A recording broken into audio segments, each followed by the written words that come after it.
अस्सलाम वालेकुम दोस्तों, मेरा नाम है तारिक खान। आई होप आप सब खैरियत से होंगे।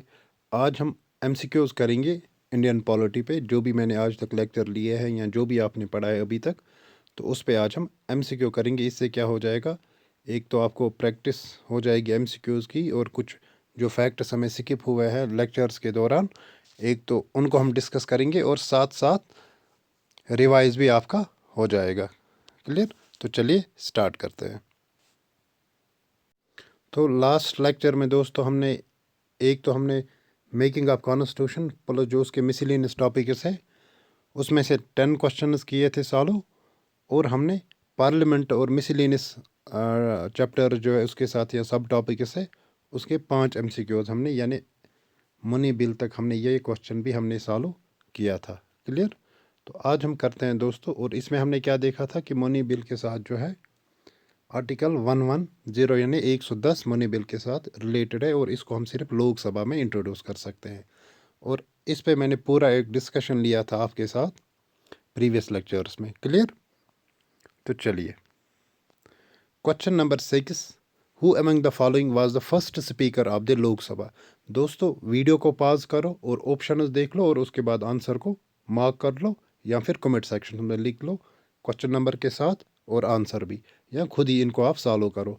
क्योंकि अगर मैं ऑप्शंस पढ़ने बैठता हूँ ना, तो इससे क्या होता है, वीडियो लेंथ ही जाती है और हम एमसीक्यूज कम कर पाते हैं। इससे क्या होता है, आपका भी टाइम अननेसेसरी वेस्ट होता है उन चीज़ों पे जो ऑलरेडी यहाँ पे मेंशन है, तो और मेरा भी। इसलिए आप, जब मैं क्वेश्चन पढ़ूंगा उसके बाद आप वीडियो को पॉज करो और आंसर को मार्क कर लो अपने हिसाब से, आंसर क्या आएगा। क्लियर? तो क्वेश्चन नंबर 6 है, who among the following was the first speaker of the Lok Sabha. पहला स्पीकर कौन था लोकसभा का, ये मैंने नंबर ऑफ टाइम्स आपको कहा है प्रीवियस लेक्चर्स में। क्लियर? तो इसका आंसर है दोस्तों जीवी मवलंकर। क्लियर? तो चलिए, तो यहाँ पे इसकी एक्सप्लेनेशन है, गणेश वासुदेव मावलंकर, जिसको हम जीवी मावलंकर भी कहते हैं, ये फर्स्ट स्पीकर बना था प्रोविजनल पार्लियामेंट का, जो 26 नवंबर 1949 को थी। और and continue to occupy the office till the first Lok Sabha, जो कॉन्स्टिट्यूट हुआ था 1952 में। क्लियर? चलिए, उसके बाद है क्वेश्चन नंबर 7। क्वेश्चन नंबर 7 क्या है, in which of the following houses the chairperson is not the member of that house. Clear? मैंने आपको प्रिजाइडिंग ऑफिसर्स पढ़ाया था पार्लियामेंट के चैप्टर में, और वहाँ पे क्लियरली मैंने कहा था कि कौन जो प्रिजाइडिंग ऑफिसर होता है, किनका, लोकसभा और राज्यसभा का दोनों का प्रिजाइडिंग ऑफिसर होता है, और कौन उस हाउस का मेंबर होता है और कौन नहीं होता है। वीडियो को पॉज करो, लेक्चर को रिकैप करो, और फिर आंसर यहाँ पे मार्क करो। तो दोस्तों इसका आंसर है राज्यसभा। आंसर क्या है, दैट इज राज्यसभा। राज्यसभा का जो चेयरपर्सन होता है वो होता है वाइस प्रेसिडेंट ऑफ इंडिया, और वाइस प्रेसिडेंट ऑफ इंडिया जो होता है ये मेंबर नहीं होता है किसका, राज्यसभा का। क्लियर? ये हाउस का मेंबर नहीं होता है, although he is the presiding officer, he is the x officer chairperson of the Rajya Sabha, he is the x officer presiding officer of the Rajya Sabha, but he is not the member of Rajya Sabha. तो इसका answer है ए। Clear? तो यहाँ पे मैंने explanation mention की है, जो वेंकैया नायडू हमारे वाइस प्रेसिडेंट साहब है, तो ये हमारे चेयरपर्सन है किसके, ओब्वियसली जब ये वाइस प्रेसिडेंट है तो ये बनेंगे ओब्वियसली ऑटोमेटिकली। और ये एक्स ऑफिसर चेयरपर्सन है किसके, राज्यसभा के, जिसको हम अपर हाउस ऑफ पार्लियामेंट भी कहते हैं। तो आंसर क्या आएगा इसका, ए, that is Rajya Sabha.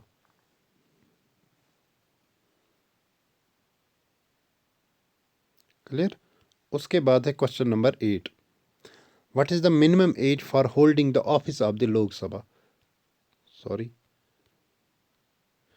What is the minimum age for holding office of the Lok Sabha. जो लोकसभा इलेक्शंस होते हैं, इसके लिए जो कंटेस्टिंग कैंडिडेट होता है, अगर उसको इलेक्शन में पार्टिसिपेट करना है और एमपी बनना है लोकसभा का, तो उसके लिए क्या एज होनी चाहिए। तो यहाँ पे ऑप्शन है, मार्क कर लो। तो इसका आंसर है दोस्तों, दैट इज 25 ईयर्स। और ये जो 30 ईयर्स है ये है राज्यसभा के लिए। क्लियर? बाकी Lok Sabha Rajya Sabha with proper explanation मैंने आपको पार्लियामेंट के लेक्चर में पढ़ाया है ये। तो आंसर क्या है इसका, दैट इज 25 ईयर्स, सी है इसका आंसर। क्लियर? यहाँ पे एक्सप्लेनेशन भी मैंने मेंशन किया है। Any person to hold the office in the Lok Sabha must be minimum 25 years. उसके बाद है question number 9, a motion of no confidence motion. जो motion of no confidence motion है या नो कॉन्फिडेंस मोशन जो हमने पार्लियामेंट में पढ़ा, अच्छे से मैंने इस समझाया था आपको प्रीवियस लेक्चर्स में। अगर आपने प्रीवियस लेक्चर्स नहीं देखे पार्लियामेंट के तो आपको ये ड्राई लगेगा और ये क्वेश्चन भी सॉल्व करने में आपको दिक्कत हो जाएगी। इसलिए उन लेक्चर्स को पहले देख लीजिए, उसके बाद इस MCQ सीरीज़ पे आइए। ठीक, motion of no confidence motion जो है अगेंस्ट गवर्नमेंट जो लाई जाती है, ये कहाँ पे इंट्रोड्यूस हम करते हैं? क्या ये राज्यसभा में, लोकसभा में, या दोनों में, या neither A nor be? Video को पॉज करो, ऑप्शन को देख लो और अच्छे से सोच लो, समझ लो, उसके बाद आंसर दे दो। तो इसका आंसर है दोस्तों, नो कॉन्फिडेंस मोशन हम हमेशा कहाँ लाते हैं? ये हम राज्यसभा में इंट्रोड्यूस करते हैं। क्लियर? तो इसका आंसर है बी। तो यहाँ पे मेंशन है कि no confidence motion to be introduced in the Lok Sabha और लोअर हाउस ऑफ पार्लियामेंट जिसको हम कहते हैं। Clear? How many sessions of the Lok Sabha takes place in a year? कितने सेशंस होते हैं पार्लियामेंट में? ठीक, तो यहाँ पे पार्लियामेंट होना चाहिए था। चलिए, लोकसभा है तो तब भी आप आंसर इसका दे सकते हो। पास कीजिए और आंसर दीजिए इसका। देखिए, हमने क्या पढ़ा था? 3 होते हैं, सॉरी, यानी 3 सेशंस होते हैं। मॉनसून सेशन, बजट सेशन और विंटर सेशन, ये 3 सेशंस होते हैं। ये मैंने आपको पार्लियामेंट में पढ़ाया था। तो आंसर क्या आएगा इसका? B. Clear? The Lok Sabha must meet 3 times a year for the budget session. कितने सेशन होते हैं? 3 सेशंस होते हैं, that is budget session, monsoon session और विंटर सेशन। उसके बाद है the budget is also known as. जब मैंने पार्लियामेंट का लेक्चर पढ़ाया था वहाँ पे मैंने ये अच्छे से पढ़ाया था आपको। ठीक, तो बजट को हम क्या बोलते हैं? Budget is also known. और मैंने ये भी कहा था कि बजट इंडियन कॉन्स्टिट्यूशन में कहीं पे मेंशन नहीं है, बल्कि एक अलग वर्ड उसके लिए मेंशन है जिसको हम बजट कहते हैं। वीडियो को पॉज करो और आंसर दे दो। तो बजट जो है, बजट एज सच मेंशन नहीं है इंडियन कॉन्स्टिट्यूशन में। इसके बदले क्या है हमारे कॉन्स्टिट्यूशन में mention? That is annual financial statement. तो आंसर है इसका A. Clear? The budget is the annual financial statement provided by the finance minister जो होता है ये। अब की पॉइंट से यूनियन बजट के रिलेटेड इनको फटाफट हम एक रीडिंग देते हैं। देखिए, यूनियन बजट जो इंडिया का होता है, जो हर साल आता है, ये कम्प्रिहेंसिव एनुअल फाइनेंशियल स्टेटमेंट होता है, मतलब एक साल का फाइनेंशियल स्टेटमेंट होता है।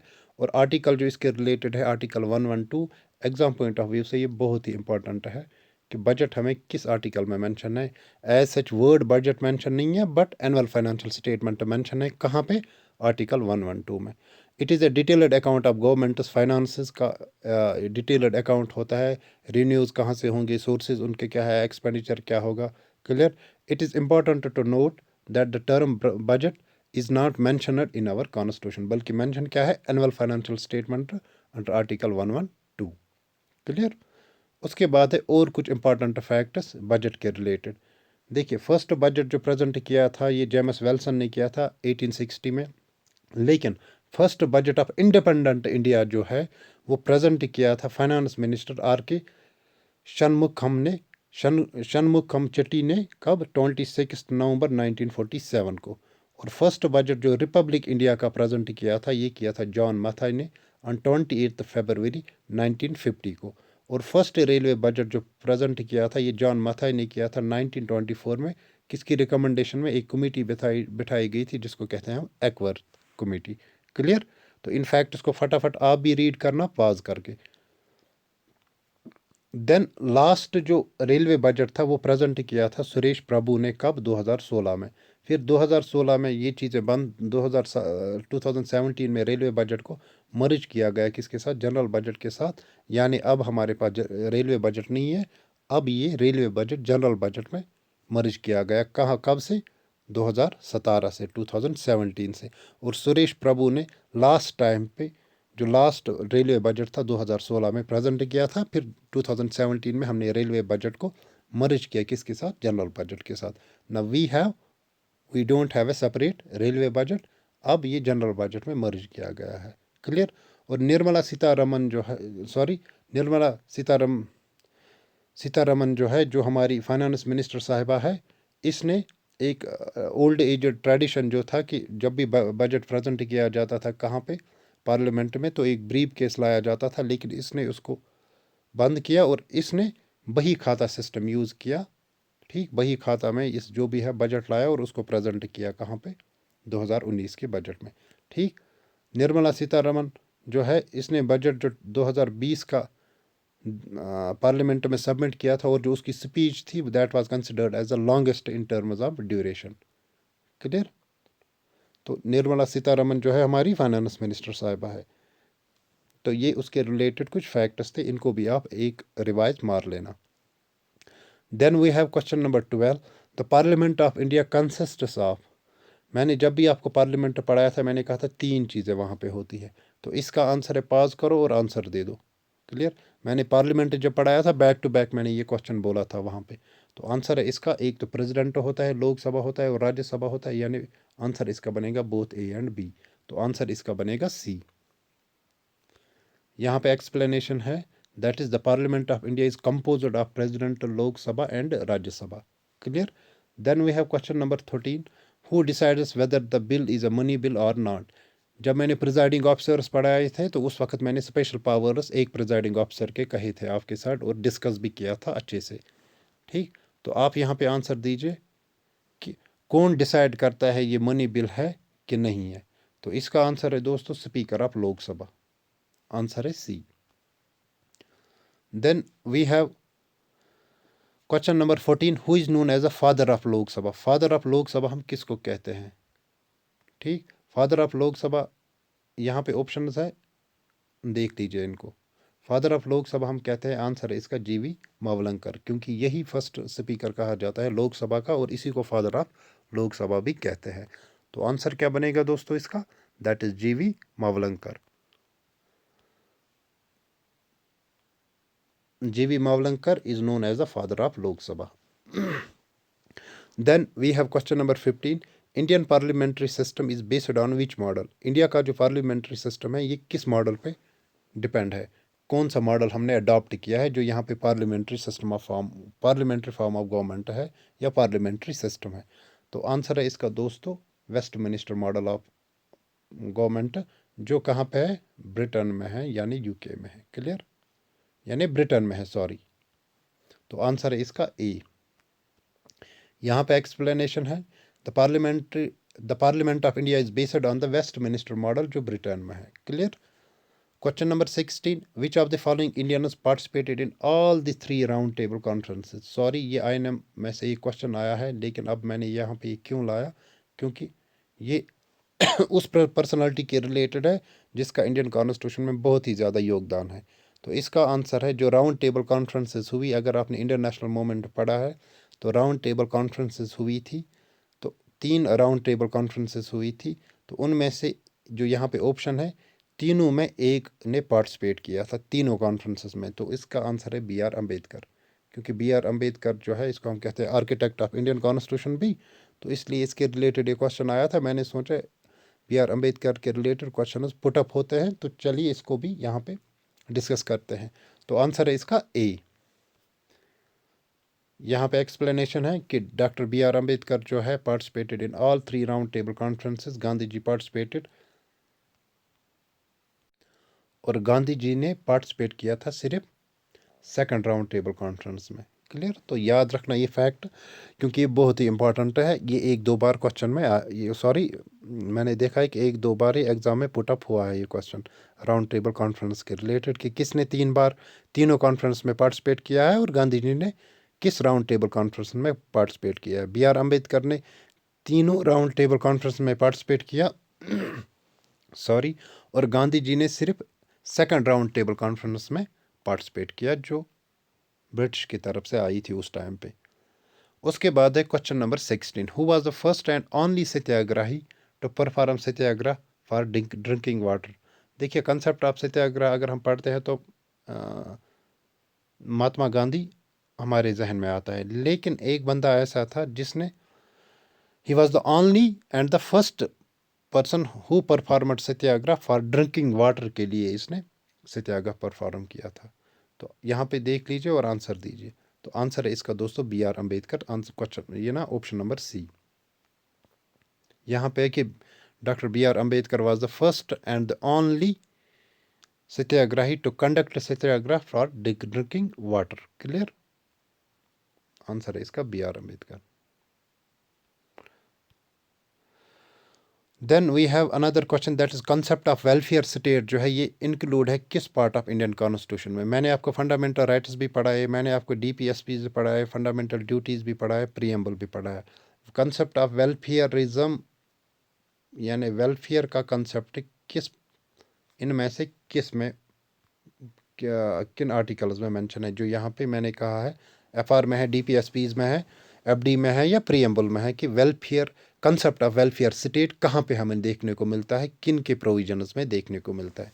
तो दोस्तों इसका आंसर है that is B, directive principles of state policy. क्योंकि जो भी आर्टिकल्स हम पढ़ते हैं वहाँ पे directive principles of state policy में, और जब फीचर्स हम directive principles of state policy पढ़ते हैं वहाँ पे मैं क्लियरली मैंने कहा है कि इसका एम ही है, एक तो सोशो इकोनॉमिक डेमोक्रेसी, दूसरा concept of welfare state directive principles of state policies में ही मेंशन है।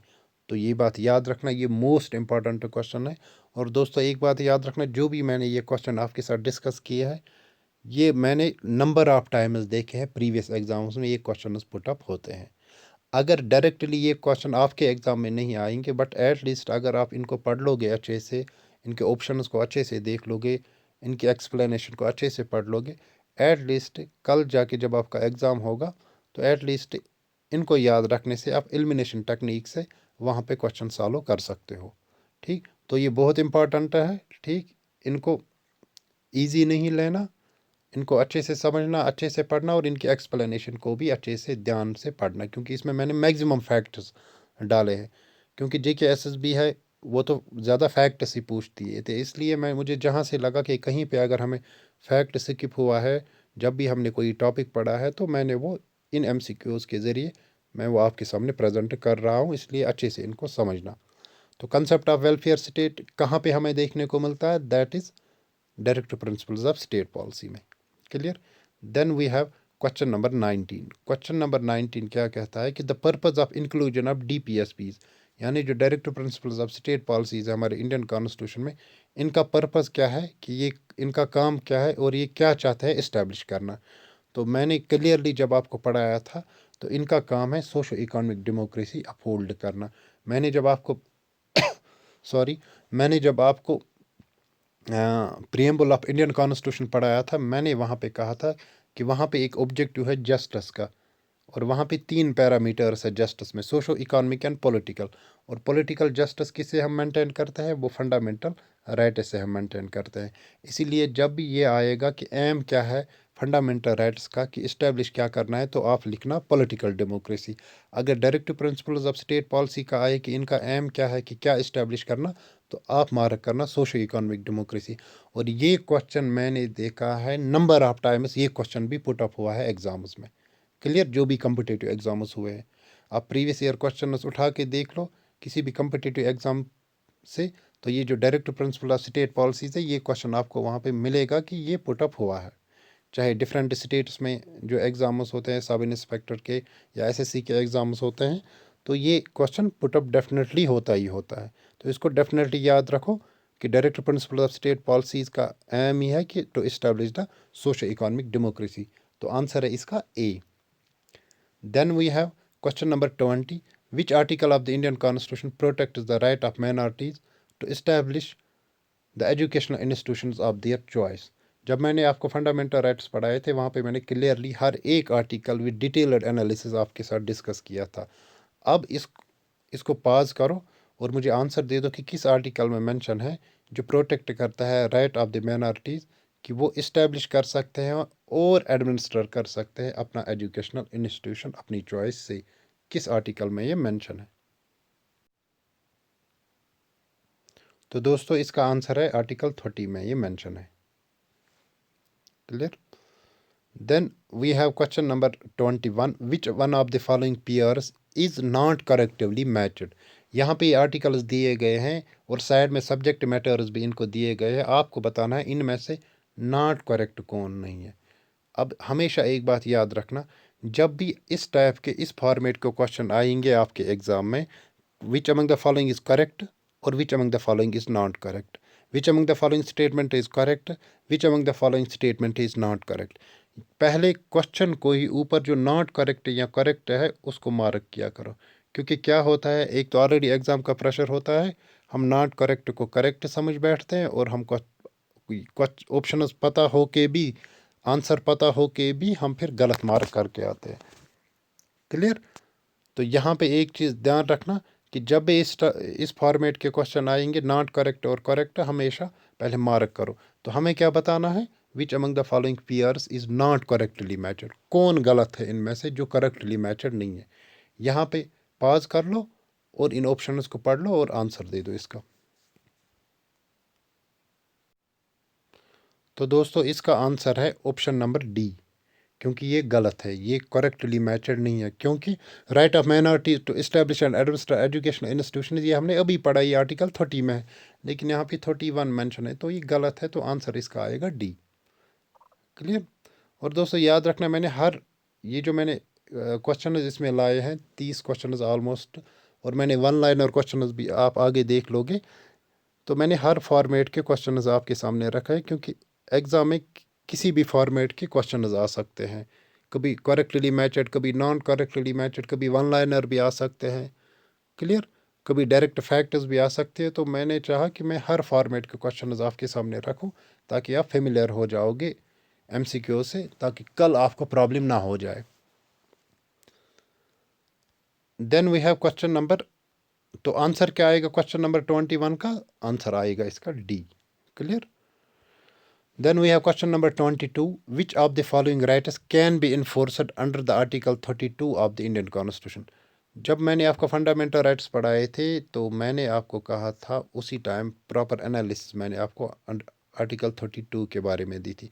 तो अंडर आर्टिकल 32 जो है, कौन से राइट्स हम इन्फोर्स कर सकते हैं, कोर्ट्स में जा सकते हैं अगर उन राइट्स की वायलेशन होती है, और कोर्ट हमें उन राइट्स को रेस्टोर कर सकती है।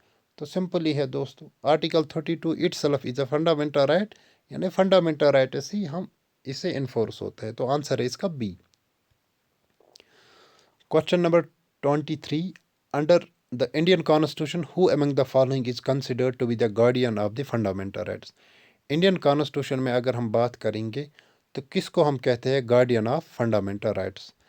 देखिए, मैंने आपको जब फंडामेंटल राइट्स पढ़ाया था, मैंने कहा था हम मूव कर सकते हैं कोर्ट्स के पास अगर इनकी वायलेशन होती है।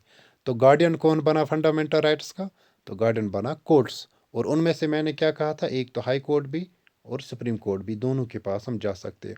अब यहाँ पे ना हाई कोर्ट मेंशन है ना सुप्रीम कोर्ट मेंशन है, तो आंसर क्या आप दोगे, दोनों हाई कोर्ट या सुप्रीम कोर्ट ये किस में आते हैं, ये जुडिशरी में आते हैं। तो आंसर है इसका सी, इसी को हम कहेंगे guardian of fundamental rights. Clear. Then यहाँ पे अब मैंने इसी फॉर्मेट का दूसरा क्वेश्चन लाया है, लेकिन यहाँ पे मैंने क्लियरली मेंशन किया है, under the Indian constitution who is guardian of the fundamental rights. देखिए यहाँ पे पास कर लो और आंसर दे दो। तो यहाँ पे सिंपली मैंने सुप्रीम कोर्ट लाया है, तो आंसर है इसका C. Clear. Which one of the following rights was described by the doctor B R Ambedkar as the heart and soul of Indian constitution. किस आर्टिकल को बी आर अम्बेडकर ने कहा था, heart and soul, sorry heart and soul of Indian constitution, किस article को B R Ambedkar ने कहा था। तो राइट टू कॉन्स्टिट्यूशनल रेमेडीज जो आर्टिकल 32 है, आंसर है इसका डी। अब दोस्तों मैं इस स्पीड से क्यों चल रहा हूँ, 5G की स्पीड से मैं इसलिए चल रहा हूँ क्योंकि मैं चाहता हूँ कम टाइम में आप ज़्यादा से ज़्यादा क्वेश्चन हम करेंगे। क्योंकि क्या है, सबसे बड़ी बात है, अगर मैं एक्सप्लेनेशन आपको यहाँ पे देने बैठूंगा तो उससे क्या हो जाएगा, एक तो हम कम क्वेश्चन अटेम्प्ट कर पाते हैं, दूसरी बात अगर आपको ऑप्शंस पढ़ने हैं, क्वेश्चंस को अच्छे से ध्यान से देखना है, तो आप एक काम करो, वीडियो को पॉज किया करो और ऑप्शंस देखो, और फिर क्वेश्चन इस क्वेश्चन का देख लो कि आंसर क्या आएगा। ठीक, फिर जो मैं आंसर, क्योंकि यूजुअली मैंने फिर दूसरी स्लाइड पे इन क्वेश्चंस के आंसर भी मेंशन किया है, फिर वो आंसर भी देखा करो क्या वो आपके आंसर के साथ मैच होता है। क्लियर। और हमें इसी स्पीड में चलना ही है, क्योंकि कल जब आपका एग्ज़ाम होगा ना, तो वहाँ पे आपके पास जो भी टाइम होगा ज़्यादा से ज़्यादा 1.5 मिनट या 1 मिनट आपको पर ऑब्जेक्टिव सॉल्व करने को मिल जाएगा। इसलिए इस चीज़ की आदत हम आज से ही डाल देंगे। क्लियर। और जब मैं इस स्पीड से चल रहा हूँ तो हम ज़्यादा क्वेश्चंस कर पाते हैं। रही बात ऑप्शंस पढ़ने की, आप खुद भी वीडियो को पॉज कर सकते हो, ऑप्शंस पढ़ सकते हो और क्वेश्चंस पढ़ सकते, ये ना क्या बोलते हैं, क्वेश्चन पढ़ सकते हो। उसके बाद अपना आंसर मार्क करो और फिर देख लो जो मैंने नेक्स्ट स्लाइड पे आंसर इनके मेंशन किया है क्या वो उसके साथ मैच होता है कि नहीं। ठीक। अब जहाँ पे अगर आपको कहीं पे लग रहा है कि आप कम क्वेश्चन सॉल्व कर पा रहे हो तो देख लो वो किस टॉपिक से आप कम कर पाते हो वो क्वेश्चन, तो फिर उनके लेक्चर्स फिर से देख लो। तो इससे क्या होता है कि आपकी कमज़ोरी जहाँ पे होती है जिस कंपोनेंट पे जिस टॉपिक के, तो फिर जब उस पे वर्कआउट करते हो आप तो वो कमज़ोरी दूर हो जाती है और आप फिर उससे क्वेश्चन ईजिली सॉल्व कर पाओगे as much as you can. Clear. तो चलिए क्वेश्चन नंबर 30 है हमारे पास। तो that is which one of the following is regarded as the protector of fundamental rights of the citizens and guardian of the constitution of India. देखिए 3 format का मैंने ये क्वेश्चन लाया जहाँ पे गार्डियन मैंने मेंशन किया, क्योंकि दोस्तों मैंने पहले ही कहा आपको ये जो मैंने एमसीक्यूज लाए हैं ये बहुत ही ज़्यादा इम्पोर्टेंट है। ठीक, ये मोस्ट इम्पॉर्टेंट है, इसलिए ध्यान से इनको पढ़ना।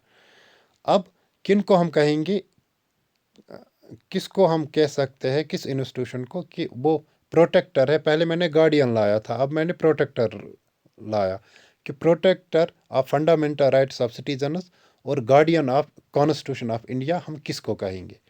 याद रखना दोस्तों, that is supreme court. Answer है इसका सी। Then we have question number 31, that is which one of the following writs can be issued by the High Court to secure the liberty of individual। अगर किसी individual की liberty बचानी हो, किस writ को हम कहते हैं बलवर्क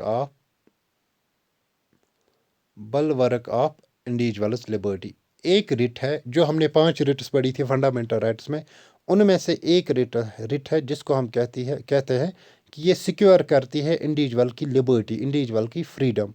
और उस रिट को हम ये भी कहते हैं कि ये रिट है bulwark of individuals liberty.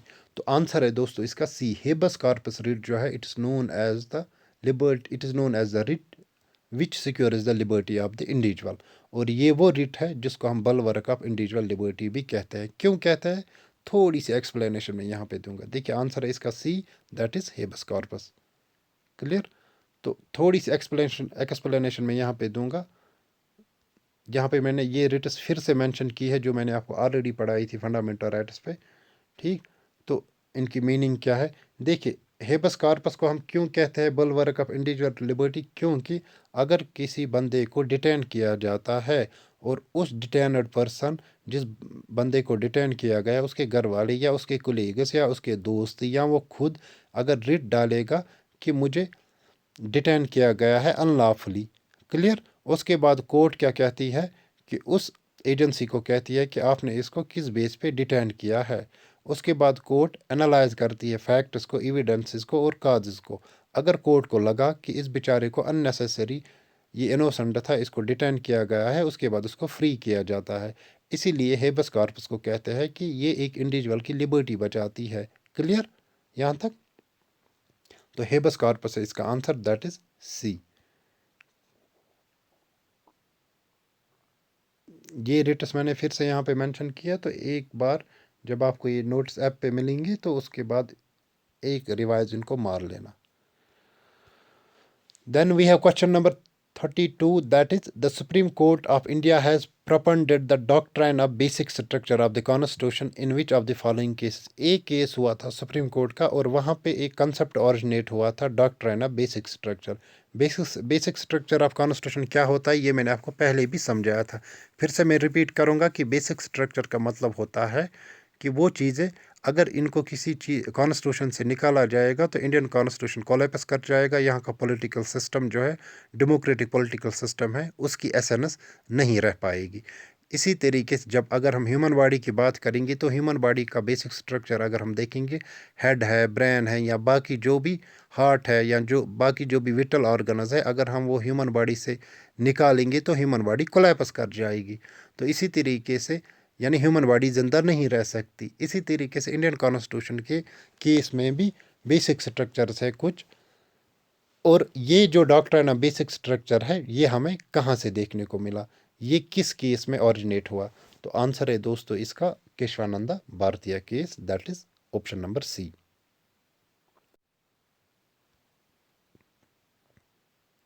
Then we have question number 33.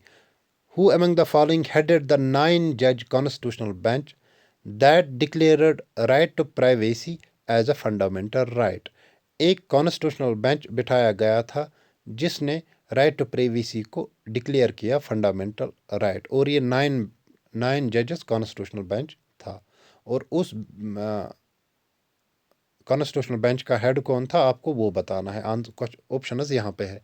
और ये जो दोस्तों राइट टू प्राइवेसी है, जब मैंने आपको आर्टिकल 21 ऑफ इंडियन कॉन्स्टिट्यूशन पढ़ाया था फंडामेंटल राइट्स में, that is right to life and personal liberty, वहाँ पे मैंने ये भी कहा था आर्टिकल 21 ये बहुत डायनामिक है, इसमें चीज़ें ऐड होती रहती है। मैंने वहाँ पे right to forgotten, right to be forgotten जो है एक इवॉल्व राइट हो रहा है फंडामेंटल राइट, उसके बारे में भी आपको समझाया था। पुट्टोस्वामी केस भी मैंने आपको कहा था, राइट टू प्राइवेसी भी मैंने आपको समझाया था। अब ये यहाँ पे फैक्ट है कि कॉन्स्टिट्यूशनल बेंच जो था 9 जजेस बेंच जिसने राइट टू प्राइवेसी को डिक्लेयर किया था फंडामेंटल राइट, उसका हेड कौन था ये आपको बताना है। तो आंसर है दोस्तों इसका GS कहर। क्लियर, ए है इसका आंसर। उसके बाद है ये इंपॉर्टेंट पॉइंट, कुछ थोड़ा सा इसको मानना। GS कहर जो था ये 9 बेंचेस कॉन्स्टिट्यूशनल बेंच जो बिठाया गया था राइट टू प्राइवेसी पे, जिसने फंडामेंटल राइट टू प्राइवेसी को फंडामेंटल राइट करार दिया था, उसका हेड था GS कहर। क्लियर। और यहाँ पे जगदीश सिंह कहर जो है ये, जिसको हम GS कहर भी कहते हैं, ये 44th chief justice of India था। क्लियर। और ये अपॉइंट हुआ था chief justice of India in 2017। और एडिशनल इंफॉर्मेशन यानी मैंने यहाँ पे लाई है कि current chief justice of India कौन है, जो अभी है हमारा chief justice of India, that is NV Ramana. Clear. और ये 48th chief justice of India है। ठीक।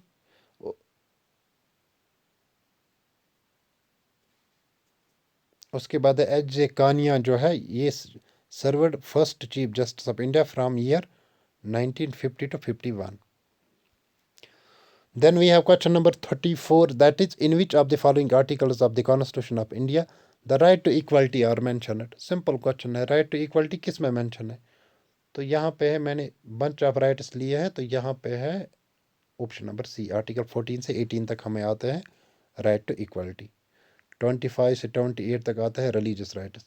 23 से 24 तक हमें आता है राइट अगेंस्ट एक्सप्लॉयटेशन। 19 से 22 हमें आता है राइट टू फ्रीडम।